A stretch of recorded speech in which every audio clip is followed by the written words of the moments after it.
Sí, sí, podemos ya empezar, ya está corriendo la grabación para que se le pueda entregar a los participantes. Puede empezar, la sala es suya, estimado doctor, puede empezar. Ya. Buenas noches con todas las personas que se han enlazado a través de esta plataforma virtual. Mi nombre es Jesús Ernesto González Rentería. Soy abogado de profesión, litigo en casos particulares, especialmente en delitos de corrupción de funcionarios y específicamente más amplio en temas de naturaleza penal. Soy del país de Perú. Ya hemos tenido oportunidad con los organizadores, especialmente con el licenciado Michael, de llevar a cabo algunas temáticas de especialización específicamente en temas penales. Y en esta oportunidad no es la excepción. Nos toca pues abocarnos a un tema que es muy importante dentro de la administración pública, como es los delitos contra la administración pública.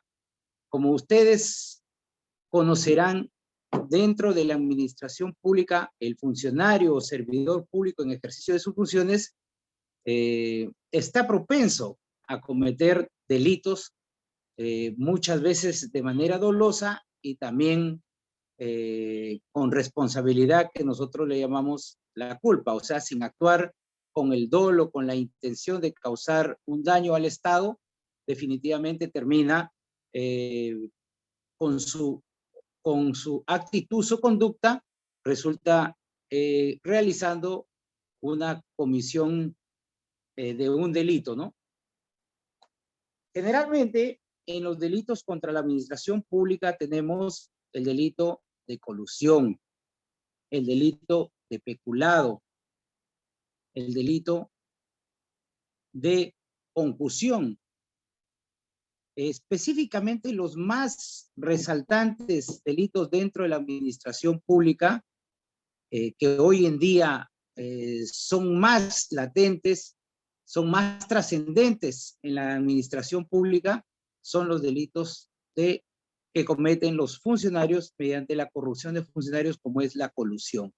¿En qué consiste el delito de colusión? El delito de colusión es el acto mediante el cual el funcionario o servidor público, de manera soterrada, de manera clandestina, de manera oculta, concierta con el empresario conocido en la doctrina como el extraneus, que no es otra cosa, es una persona jurídica generalmente que se colude o concierta con los funcionarios o servidores públicos con la finalidad de defraudar al Estado, obviamente ocasionándole un perjuicio a este. Este delito tiene una pena, si es una colusión simple, esto es, que no se haya agraviado económicamente al Estado, pero sí haya habido un agravio de naturaleza procesal, de naturaleza de proceso administrativo, que de una u otra manera haya causado perjuicio al Estado. La pena está regulada entre 3, no menor de 3, ni mayor de 15 años dentro de una colusión simple. Si se agravia al Estado de manera económica, que haya un perjuicio económico en agravio del Estado, la pena está situada en no menor de 6 ni mayor de 15. Vale decir que la segunda o el segundo parte de este delito de colusión definitivamente puede terminar con el funcionario o servidor público y también el extraneo, si se llega a determinar su responsabilidad, con una prisión efectiva, esto es, en cárcel. ¿Cómo se lleva a cabo este procedimiento, llámese así, dentro de la práctica procesal? Primero se inicia con una investigación preliminar que se lleva a cabo durante 60 días. Durante los 60 días, con una mínima grado de sospecha, el representante del Ministerio Público ejercita la acción penal atendiendo los primeros recaudos que éste puede obtener.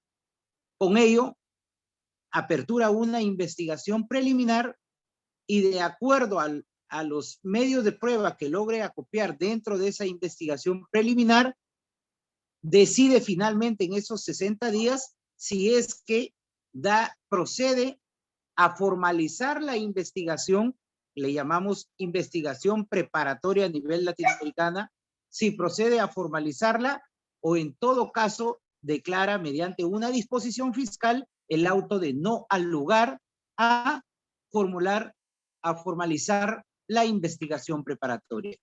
Si fuera el primer caso, se diera el primer caso, simplemente archiva el proceso y este ya no concluye, ya no continúa.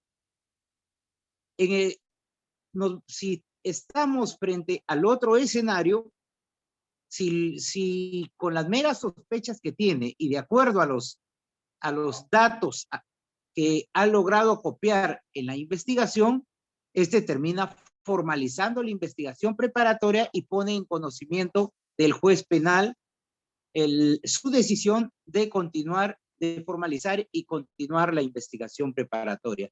Esta investigación preparatoria, una vez que ya se encuentra formalizada, el representante del Ministerio Público tiene 120 días para seguir investigando ya con una investigación preparatoria formalizada.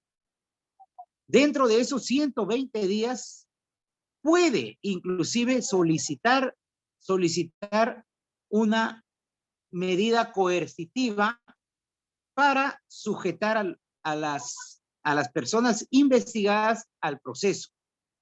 Esto es una medida coercitiva. Existen, pues, dentro del ordenamiento procesal penal latinoamericano, puede solicitar inclusive una prisión preventiva. Esta prisión preventiva se solicita ante el juez a donde se ha formalizado la investigación preparatoria, a donde se ha comunicado por parte de Fiscalía y solicita la prisión. Cuando el fiscal solicita la prisión para una persona que se encuentre investigada por un delito contra la administración pública. Para que un juez pueda conceder o declarar fundada una prisión preventiva, tiene que cumplirse de manera copulativa, esto es, de manera concurrente, 5 presupuestos. El primero, que existan graves y fundados elementos de convicción que vinculen al investigado como autor del delito de colusión que se le está investigando, por el cual viene siendo investigado. El segundo presupuesto es que la prognosis de la pena sea superior a 4 años de pena privativa de libertad. El tercer presupuesto es de que se acredite el peligro de fuga y por otro lado el peligro de obstaculización. La norma procesal dice que no solamente tienen que ser los dos, en este caso peligro de fuga, peligro de obstaculización, sino que cualquiera de ellos da lugar a que el juez dé por cumplido este tercer presupuesto. Peligro de fuga, peligro de obstaculización. El cuarto presupuesto o subpresupuesto es el principio de proporcionalidad, en donde el juez va a advertir a ver si esa medida resulta ser necesaria, resulta ser justificada, resulta ser proporcional en cuanto a lo que se viene investigando. Y finalmente es el plazo. Generalmente la norma establece un plazo en los procesos comunes, como es este caso, en los procesos comunes un plazo de hasta 9 meses. En los procesos complejos hasta 18 meses. Y cuando se trata procesos de crimen organizado o criminalidad organizada, la prisión puede solicitarse o puede establecerse, puede estimarse por parte del juez hasta 36 meses. Pues bien, entonces, conforme lo indicado, estos presupuestos tiene que el fiscal acreditarlos de manera concurrente, de manera copulativa. La ausencia de uno de estos da lugar a que el juez no ampare el pedido de prisión y por el contrario dicte una medida menos gravosa como puede ser la comparecencia con restricciones, sujetándolo al proceso. ¿Me escucha, licenciado? ¿Ha salido un mensaje? Sí, lo escucho perfectamente. Sí, continuamos. Como le decía, para suplantar esta medida preventiva, de prisión preventiva, existen otras medidas menos gravosas como la comparecencia con restricciones que también puede servir para sujetar o someter al investigado al proceso. Una vez que se concluye ya la investigación preparatoria, que como le dije dura 120 días, posteriormente, culminados estos 120 días, el juez le indica al fiscal si ya que el plazo ha concluido esos 120 días. Frente a esta situación, el fiscal, el representante del Ministerio Público, tiene dos opciones. Si ha logrado acopiar los medios de prueba, ya no se habla de elementos de comisión, sino de medios de prueba corroborantes que efectivamente el funcionario servidor ha cometido un delito, entonces el fiscal emitirá su acusación. Dentro de la acusación, identificará al sujeto con sus generales de ley, indicará los hechos por los cuales ha sido investigado, expondrá la norma procesal en la que encuadra la conducta del sujeto investigado, luego formulará la pena, cuánto es la pena que está solicitando al investigado y finalmente expondrá unos hechos, los hechos en que la conducta del funcionario encuadra en el tipo penal denunciado, para que concluya indicando el pago de la reparación civil, obviamente a favor del Estado. Eso es cuando en el escenario que hubiese logrado concentrar o conseguir el abundante caudal probatorio para poder estimar fundadamente llevarlo a la siguiente etapa, que es el juicio oral. Si no logra acopiar estos elementos de convicción o estas pruebas que tiene para acusarlo, y por el contrario, las que tiene no son suficientes para estimar fundadamente un juicio oral, lo que tiene que hacer es solicitarle al juez un sobreseimiento. Ya no existe el retiro de la acusación como se establecía en el Código de Procedimientos Penales o en el Código derogado. Para Latinoamérica, para toda Latinoamérica, existe ya lo que es el sobreseimiento. ¿Qué es el sobreseimiento? Es específicamente la institución procesal penal mediante el cual el fiscal o el representante del Ministerio Público le solicita al juez que archive la causa porque él no ha logrado acopiar los elementos de prueba o en todo caso el señor no es responsable, no ha encontrado formas de cómo vincularlo. El juez, en este caso, resolverá el sobreseimiento. Si este sobreseimiento considera el juez que efectivamente tiene asidero legal, tiene fundamento, y es de la misma opinión, emitirá el auto o la resolución correspondiente declarando fundado el sobreseimiento y consecuentemente archivando el proceso penal contra el funcionario investigado.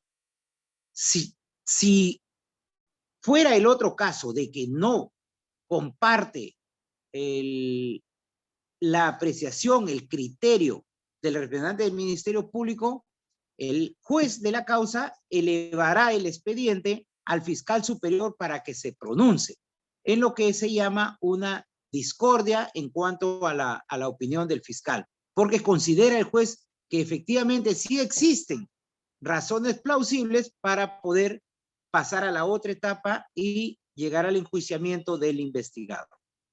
Con lo resuelto por el representante del Ministerio Público, si el Ministerio Público está de acuerdo con lo que el sobreseimiento que ha solicitado el fiscal de primera instancia, entonces, con ello, con lo resuelto por el fiscal superior, el juez no le queda otra cosa que archivar la causa. Recordemos, no perdamos de vista que el representante del Ministerio Público es el que tiene a cargo el ejercicio de la acción penal pública, es el persecutor del delito. Y si el persecutor del delito está diciendo que no hay motivos para perseguir a una persona, el juez no le queda otra cosa que archivar de manera definitiva el caso contra el funcionario. Si fuera en el otro escenario que el fiscal no solicite este sobreseimiento y por el contrario promueve una acusación, esto ya el juez dicta el auto de enjuiciamiento y remite los actuados al juzgado penal unipersonal, o también llamado dentro del Código Procesal Penal como el juez de juzgamiento, o sea, donde va a llevarse a cabo mediante un juicio oral el juzgamiento del investigado. Esta es la etapa estelar del proceso, la etapa determinante, pues ahí se va a determinar, valga la redundancia, la responsabilidad penal o no del funcionario público que viene siendo investigado. Pasemos a la etapa del juicio oral. Se inicia el juicio oral, el fiscal, bueno, el juez empieza acreditando a las partes, al lado derecho, el representante del Ministerio Público, luego las partes procesales, el investigado con su abogado, y si estuviera el representante de la Procuraduría o el representante del Estado como agraviado, también se pondrá al lado del fiscal. En este juicio oral es célere, es rápido, es inmediato. Muchas veces un juicio oral puede culminar con este nuevo Código Procesal Penal. Si se encuentran presentes todos los órganos de prueba, puede culminar el mismo día. Si no, lo hará cada 8 días, concesiones que no superarán los 8 días de producida cada una. Iniciado el juicio oral, el fiscal emitirá sus alegatos de apertura. En los alegatos de apertura, el fiscal expondrá pues los hechos por los cuales trae a juicio al funcionario. ¿Cuál es la conducta que se le atribuye? La norma procesal por la cual encuadra la tipificación del delito que se le ha investigado, la reparación civil y cuál es la pena que solicita para este. Por su parte, el juez le correrá traslado a la defensa técnica, que es el abogado del investigado, para que éste también formule sus alegatos, su teoría del caso, si es que va a aceptar los hechos o en todo caso lo niega porque no se considera responsable. Aquí hay una figura, una institución procesal que lo establece el Código Procesal Penal relativo a la conclusión anticipada de los debates orales. ¿En qué consiste esta institución? En verdad es un beneficio, un hecho premial donde el juez lo invita al investigado a que si éste reconociera el hecho, si se considera responsable, puede acogerse a la conclusión de los debates orales, obviamente reconociendo los hechos, aceptando la pena y también el pago de la reparación civil. Si lo hace, su juicio terminará ese mismo día con una sentencia, pero recibe un beneficio premial de 1/6 de la pena. Imaginémonos, si la pena está considerada dentro del extremo mínimo de 5 años, el 1/6 de la pena podría bajar hasta 10 meses.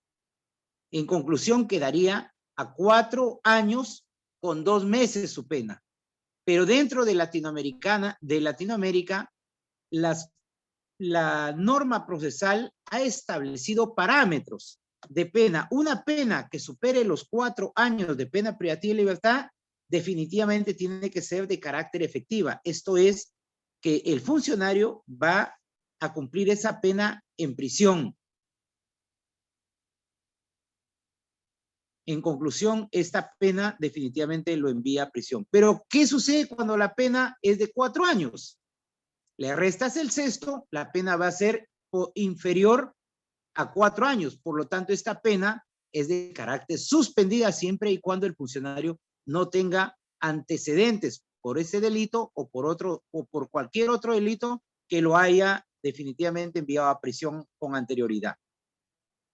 Si el investigado no aceptara su responsabilidad porque se considera inocente, entonces se iniciará el juicio oral. En ese momento empiezan a desfilar por su orden. Primero, los testigos, los peritos, luego se oralizarán las documentales y posteriormente el investigado puede declarar bien al inicio del juicio o también durante o al final del juicio. Culminada la actividad probatoria, si es que, como dije, si es que concurrieran todos los órganos de prueba ese día cabe el juicio. Generalmente no concluyen, a veces la carga procesal que existe en los órganos jurisdiccionales da lugar a que programen un juicio en 1 hora, o sea, en intervalos de 1 hora, de 10 a 11 o a veces hasta 2 horas, y definitivamente no se llega a poder realizar o a poder interrogar, a poder examinar a todos los órganos de prueba. De tal manera que lo posterga para otra sesión que no superará los 8 días de iniciado el primer debate. Culminados ya los debates orales, culminada la actividad probatoria, el fiscal expondrá sus alegatos de clausura.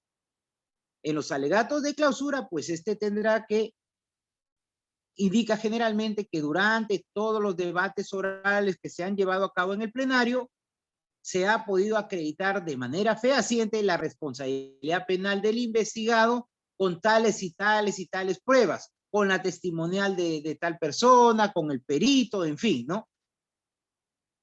A su turno, el abogado de la parte investigada, su defensa técnica, también hará uso de sus alegatos de clausura, en donde dirá, pues expondrá, señor juez, durante los debates orales que se han llevado a cabo en este plenario, en este juicio oral, no se ha podido determinar de manera fehaciente, de manera objetiva, la responsabilidad penal de mi patrocinado y por lo tanto solicita su absolución.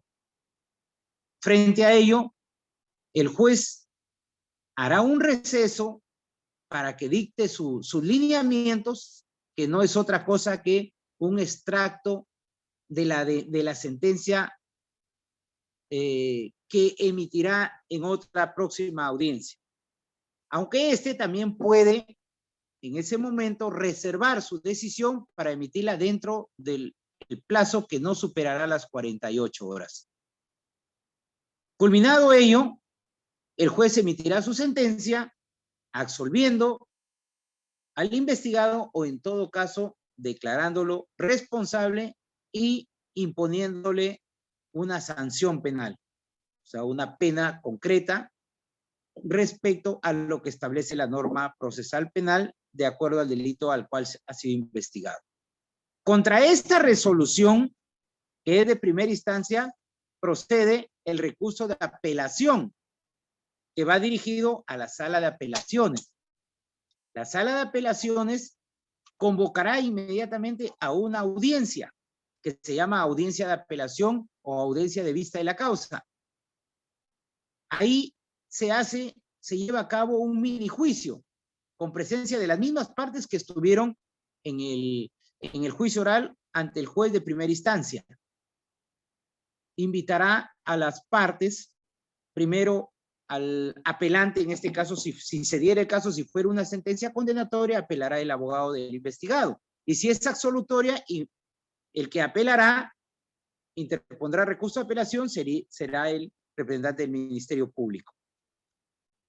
Si fuera así, si fuera que ha sido condenado, el caso que haya sido condenado el investigado, la sala de apelaciones, que está conformada por 3 jueces superiores, que es la segunda instancia, conocida como órganos de segunda instancia, le preguntará al abogado apelante si se ratifica en todos los extremos de la apelación o en todo caso se va a desistir. Si este se desiste, expondrá las razones por las cuales está optando por desistirse, de no continuar con su recurso impugnatorio. Si decide, en todo caso, continuar con su recurso de apelación, le solicitará esta sala al fiscal, que ya es un fiscal superior, para que dé un breve relato sobre los hechos, en qué se le acusa, por qué, porque en ese momento la sala no sabe nada, no conoce el caso recién lo está conociendo en ese momento, pero le preguntará al fiscal para que haga un breve resumen de las razones por las cuales ha sido condenado el investigado y en qué delito encuadra su conducta y cuál era el artículo por el que ha sido condenado. El fiscal les pondrá ello y luego la sala de apelaciones le cede el uso de la palabra al abogado defensor para que haga uso de sus alegatos de apertura. En ese momento, el abogado expondrá sus alegatos de apertura, que no es otra cosa que es lo que desea, emitiendo una pretensión concreta. Si su apelación o su pretensión contenida en la apelación tiene carácter de revocar la sentencia o en todo caso de declararla nula porque considera que durante la secuela del proceso, en el juicio oral, ha habido un vicio de carácter insubsanable y es por ello que solicita la nulidad de la sentencia. Y en el otro caso sería la revocatoria de la misma. Posteriormente, frente a ello, se le corre traslado al representante del Ministerio Público. Este también expondrá indicando, obviamente, que la misma se confirme porque ha sido expedida debidamente motivada, que no incurre en ningún vicio de nulidad y que, por tanto, debe confirmarse por parte del ente superior. Si el investigado quisiera declarar en ese momento, puede hacerlo solicitando por parte de su abogado el uso también de que haga uso de su derecho material.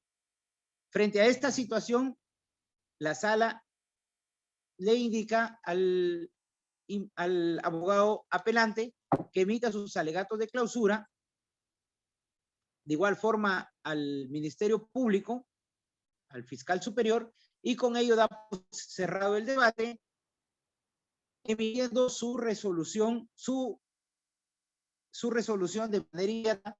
Sin embargo, también puede posponerla o programar en otra audiencia para que revise bien su expediente, solicitándole al fiscal superior que deje la carpeta en despacho, su expediente en despacho, para emitir la resolución que corresponda.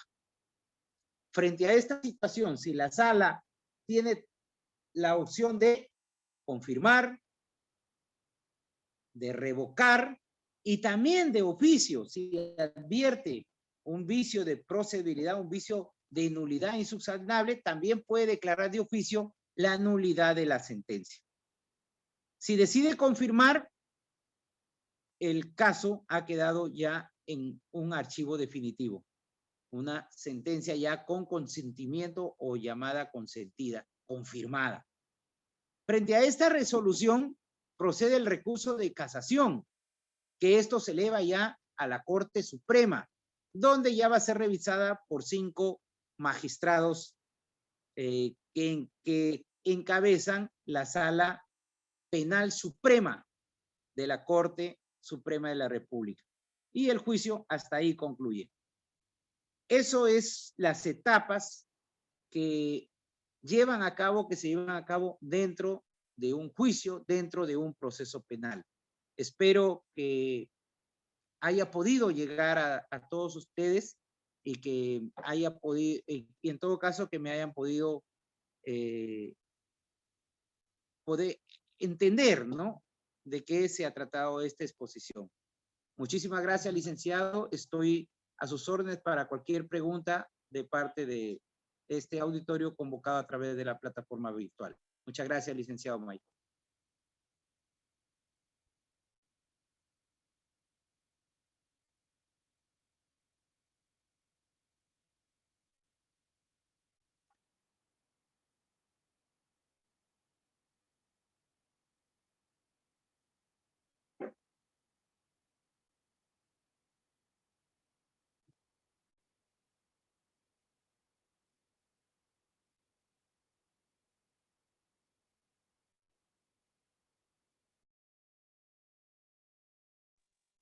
Licenciado, ¿me escucha?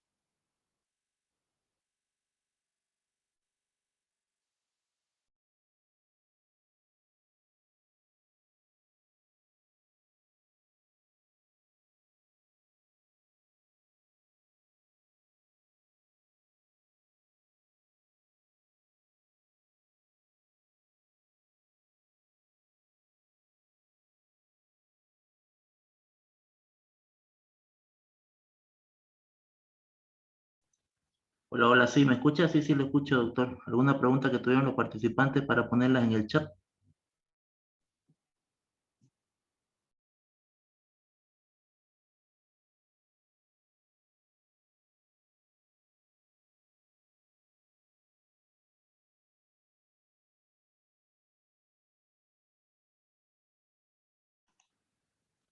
Parece que no hay preguntas, doctor. Entonces, dado este caso, le damos las gracias por la ponencia de hoy, querido doctor. Un placer siempre contar con usted.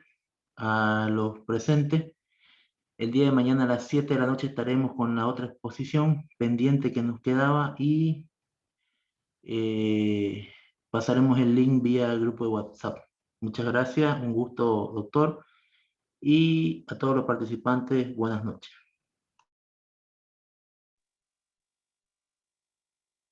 Muchas gracias, licenciado. Hasta otra oportunidad.